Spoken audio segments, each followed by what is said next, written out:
Oke YouTube, nama aku Adam Barnab. Welcome back to my channel.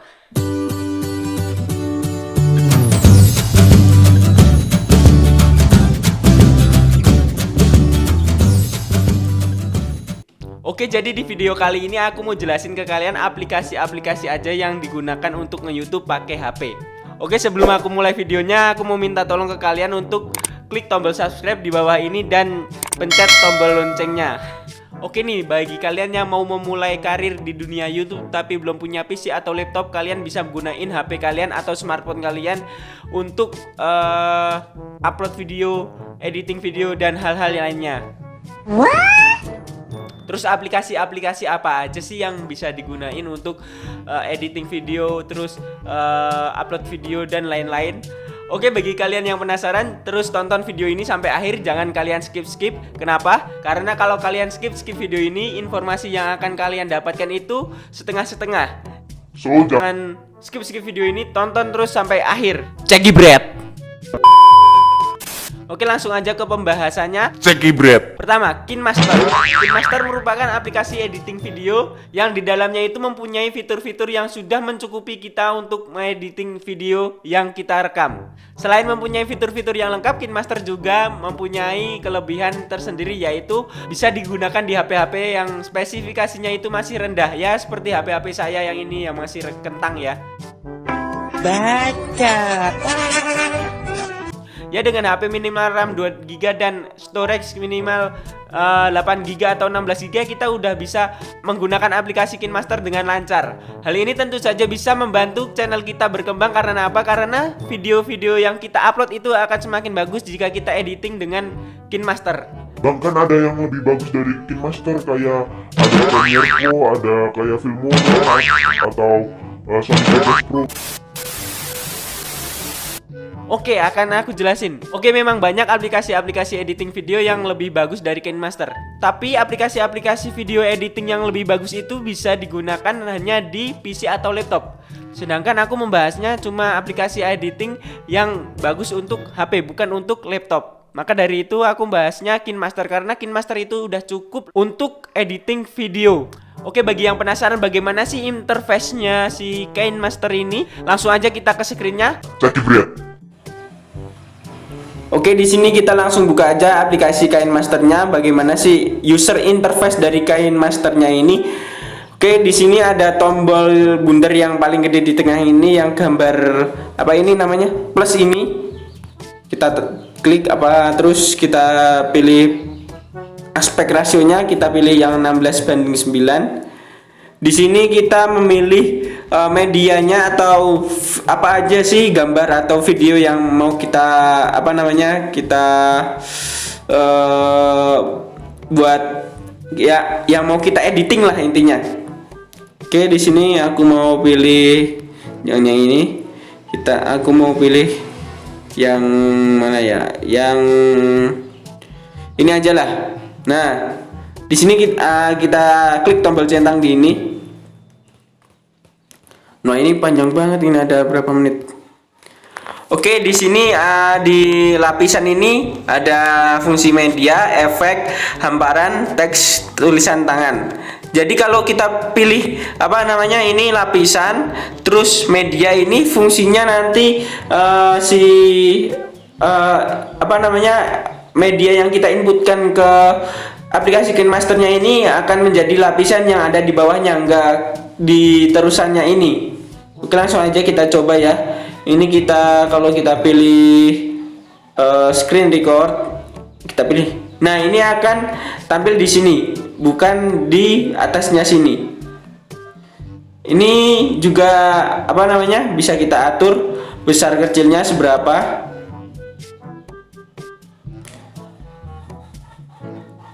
Kita klik centang ya. Di lapisan juga ada efeknya itu ya, ini belum saya download ya, yang lainnya. Kalau ada yang mau efeknya lebih banyak, kalian bisa klik dapatkan lainnya ini di efek ini. Tapi aku nggak mau, karena karena ini tak mau penerbangan ya. Kita pilih blur aja, kita coba-coba aja. Nah, di sini videoku jadi blur. Nah, ini blur. No. Kalian bisa lihat. Terus di lapisan juga ada hamparan. Hamparan ini adalah stiker-stiker atau ya emoji-emoji gitulah. Terus ada teks. Teks di sini berfungsi untuk membuat teks di videonya. Misal kita klik kayak gini, pilih. Nah, ini bisa kita taruh di mana-mana ya. Oke, di sini di setiap objek-objeknya yang kita tambahkan yang bisa kita mengatur objeknya itu ada animasi masuk, animasi keseluruhan, ada animasi keluar, ada alfa opasitas, putar pencerminan, menyampur, pilihan teks, ikhtisar, bayangan, bersinar, warna latar, informasi dan informasi. Oke, di tombol keyboard ini kita bisa mengatur kata-katanya apa aja yang kita mau ketik. Kita klik centang. Di tulisan tangan ini kita bisa menuliskan menuliskan sebuah tulisan yang ada di layar videonya dengan tangan. Nah, misal oke, di sini juga ini sudah habis ya. Di sini juga ada suara. Suara ini kita bisa merekam suara kita dari sini, dari eksternal ya. Gimana ya jelasinnya? Oke, di sini juga ada suara. Kita klik suara ini. Di sini suara ini fungsinya untuk merekam suara kita atau voice kita. Kalau kita mau dubbing atau mau mengisi sesuatu teks yang mengisi video tapi yang nggak ada suaranya, lalu kita mau isi suara kita sendiri di aplikasi ininya, kita tinggal klik mulai cek 1 2 3 cek 1 2 3, kita rekam. Oke, kita apply ya di sini ya. Mulai cek 1 2 3 cek 1 2 3. Itu adalah suara si tadi suara kita yang kita rekam di aplikasi KineMaster-nya. Oke, itu adalah. Oke, selanjutnya kita pilih audio. Audio di sini kita bisa menginputkan musik dari storage kita. Bisa kita taruh di dalam video kita. Misal ya ini ada Beat Your Competition ini. Kita klik tambah di sini. Nah, kita apply di sini. Nah, untuk mengatur suaranya kita bisa geser ke sini, geser ke bawah. Kita mau bikin video di YouTube. Oke, seperti itu mungkin penjelasan untuk KineMaster-nya cukup segitu aja. Selanjutnya kita ke aplikasi selanjutnya. Yang kedua, YouTube Studio. YouTube Studio merupakan aplikasi yang berfungsi untuk mengediting atau menyeting video yang telah kita upload ke YouTube agar video itu lebih menarik mungkin. Setelah kita melakukan tahap uploading video kita ke YouTube, kita harus melakukan yang namanya setting penyeting video kita di YouTube Studio. Bang, buat apa disetting? Kan kita udah upload video kita ke YouTube. Berarti kita tinggal nunggu viewers kita nonton dong video kita. Oke, jadi aku jelasin. Jadi gini, di YouTube itu ada yang namanya tag. Tag ini nggak bisa ditambahin saat kita uploading video di aplikasi YouTube-nya. Akan tetapi tag ini bisa ditambahin hanya di YouTube Studio. Fungsinya tag buat apaan, Bang? Oke, akan aku jelasin. Tag di sini berfungsi agar video kita lebih mudah dicari atau ditemukan oleh orang lain. Oke, bagaimana user interface-nya si YouTube Studio dan bagaimana cara menggunakannya? Langsung aja kita ke screen-nya. Ceki Brad. Oke, selanjutnya kita ke Oke, begini tampilan si user interface YouTube Studio-nya. Di sini kita bisa mengatur-atur video kita. Di sini aku baru mengupload 3 video. Mulai dari atas dulu ya. Mulai dari titik 3 ini. Di sini ada dashboard, video, playlist, komentar, analis. Di sini kalau dashboard ini merupakan tampilan ringkas dari video, playlist, komentar, analis. Itu sudah dirangkai menjadi ringkas di dalam dashboard ini. Kalau kita klik video, nah ini merupakan video saya. Jadi YouTuber cuma modal HP itu yang nonton itu ada 93. Oke, yang di garis 3 ini adalah banyaknya penonton di video kita ini. Terus yang gambar pesan ini adalah komentar-komentar di video kita. Gambar jempol ke atas ini adalah berapa banyak yang like video kita. Kita ke playlist.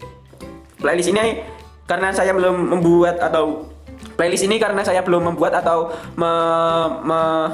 playlist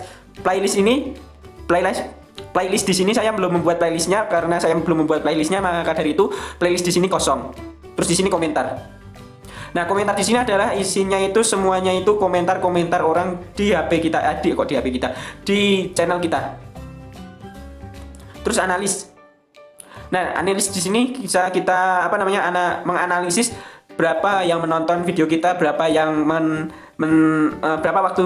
berapa waktu tonton atau menit yang kita dapatkan dari video kita, berapa durasi rata-ratanya, berapa subscribernya, berapa waktu tonton dari subscriber, suka tidak suka, atau peringkat-peringkat videonya dari video-video yang telah kita upload. Mulai dari atas ya, penayangan real time-nya grafiknya seperti ini. Ini mulai dari 21 Juni sampai 23 Juni. Terus penayangan real time video yang terakhir dipublikasikan itu jadi YouTuber cuma model HP itu ada 83, unboxing dan review alat recording itu ada 5, video pertama di konten itu ada 14. Waktu tontonnya itu 28 hari terakhir sudah mencapai 1124 menit. Ya masih sedikit ya, tapi ya namanya proses, kita hargai. Penayangannya itu dalam 28 hari terakhir ada 582. Durasi tonton rata-rata 28 hari terakhir ada 1,55 atau apa ini nggak tahu saya ya. Subscribernya bertambah 110 28 hari terakhir. Waktu tonton dari subscriber ada tidak di subscribe 70%, di subscribe 28%. Suka vs tidak suka 28 hari terakhir 94,7%. Oke, penemuan. Nah, di sini penemuan ya bisa kayak gini. Apa kok bisa kayak ini? Bisa kalian lihat seperti ini. Masih banyak fitur-fitur yang lain di aplikasi YouTube Studio untuk untuk mengganti channel atau untuk mengganti tab membuat tag atau membuat thumbnail bisa kita klik ke videonya. Kita bisa klik tombol pensil di bagian atas ini. Oke, di sini. Nah, ini ada tulisan tambahkan tag. Kita bisa menambahkan tag sesuka hati kita yang berkaitan dengan judul atau isi videonya. Jangan clickbait ya. Kalau clickbait itu nanti takutnya nggak ada yang nonton video kita karena video kita itu nggak sesuai dengan orang yang cari. Oke, di sini ada tombol pensil di bagian thumbnailnya atau di bagian gambar YouTube-nya, gambar video kita ini. Kita klik aja kalau kita mau ganti si thumbnailnya. Nah, di sini ada tulisan ubah. Di sini kita bisa mencari-cari atau memasukkan gambar-gambar sesuka hati kita karena di sini thumbnailnya saya sudah ganti, maka dari itu aku nggak ganti lagi ya. Oke, mungkin itu aja yang bisa aku sampaikan di review interface si YouTube Studio ini. Kita kembali lagi ke video. Oke, selain tag di YouTube Studio juga ada yang namanya thumbnail. Oke, jadi thumbnail itu sama halnya seperti cover buku. Bagaimana kalau buku itu tidak ada covernya? Oke, yang terjadi kalau buku ini nggak ada covernya itu adalah si konsumen atau si pembaca itu akan lebih kesulitan menemui apa maksud dari buku ini, inti dari dalam buku ini. Begitu juga dengan video kita.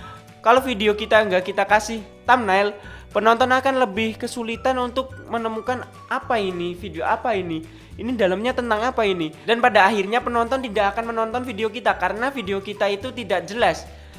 Hello motherfucker. Oke, lanjut ke aplikasi yang ketiga, Pixellab. Pixellab merupakan aplikasi yang berfungsi untuk mengediting dalam basis gambar atau image. Di Pixellab kita bisa dengan mudahnya mengediting gambar-gambar yang kita inginkan dan menaruh gambar-gambar atau tulisan-tulisan di gambar tersebut. Loh mas, apa hubungannya sama YouTube? Kan YouTube basisnya itu visual sama audio. Kenapa gambar juga perlu diediting? Oke, jadi gini aku jelasin. Tadi sebelumnya di aplikasi YouTube Studio kita membutuhkannya namanya thumbnail, dan thumbnail ini saling berhubungan dengan yang namanya Pixellab ini. Kenapa? Kan thumbnail itu bentuknya image atau gambar. Otomatis kalau thumbnail itu gambar atau image, kita juga perlu editing gambar dan image-nya dong. Kenapa harus diediting? Jadi thumbnail itu dibuat semenarik mungkin agar penonton tertarik untuk melihat video kita. Buatlah thumbnail yang semenarik mungkin, yang seramai mungkin, yang membuat orang itu menjadi penasaran tentang video kita. Dan thumbnail di sini bisa kita editing di aplikasi Pixellab. Bagaimana tampilan user interface aplikasi editing gambar atau Pixellab ini? Oke, langsung aja kita ke screen-nya ya, guys. Oke, selanjutnya kita ke aplikasi Pixellab. Nah, di sini tampilan user face si aplikasi Pixel Lab itu seperti ini. Confirmation and auto save or realization as available. Do you want to recover it? Kita pilih batal aja karena kita mau membuat baru. Ya, kita mau review si interface user interface aplikasi Pixel Lab-nya ini. Di sini ada template. Nah, seperti ini. Kita bisa mengatur. Kalau kita mau mengambil background dari si galeri atau dari storage kita bisa klik di ini. Kita pilih from gallery atau from kamera juga bisa, atau image ini juga bisa. Ini image ini fungsinya kita mengambil image-nya atau gambarnya dari aplikasi si Pixel Lab-nya ini. Coba kita kalau ambil dari from gallery. Kita tunggu, bro. Nah, kita pilih yang ini ya, coba. Kita pilih yang 16:9. Nah, di sini kita tambah image-nya, kita atur teksnya, kita bisa mengatur teksnya juga di sini. Your opinion. Oke. Untuk mengatur si teksnya ini kita bisa klik tombol klik icon A ini di bawah ini. Kita edit, ini fungsinya untuk edit kata-katanya. Di copy juga bisa untuk mengopi. Di size-nya ini mengatur ketebalan besarnya teksnya ini. Terus ada color ini fungsi untuk mengatur si warna teksnya ini. Nah, kita bisa atur sesuai hati kita. Selanjutnya di sini ada opacity. Opacity itu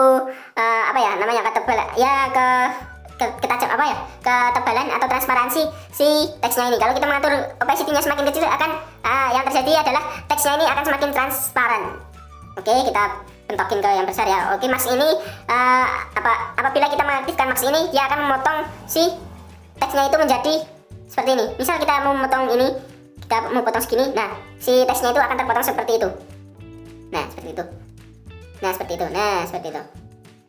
Oke.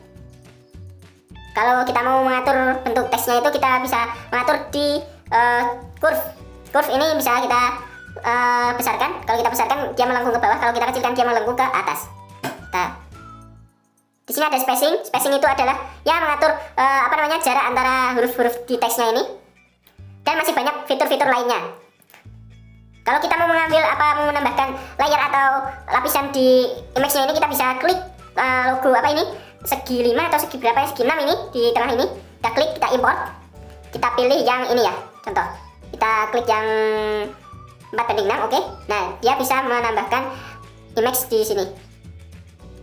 Di sini. Bisa kita taruh di mana-mana. Oke, mungkin segitu aja review aplikasi Pixel Lab-nya. Kita lanjut ke videonya, oke? Check it. Oke, mungkin cukup sampai di sini dulu videonya. Bagi kalian yang merasa video ini bermanfaat, kalian bisa klik like dan share video ini ke sosial media kalian. Dan jangan lupa subscribe channel ini. Oke, sekian dari saya. Wassalamualaikum warahmatullahi wabarakatuh.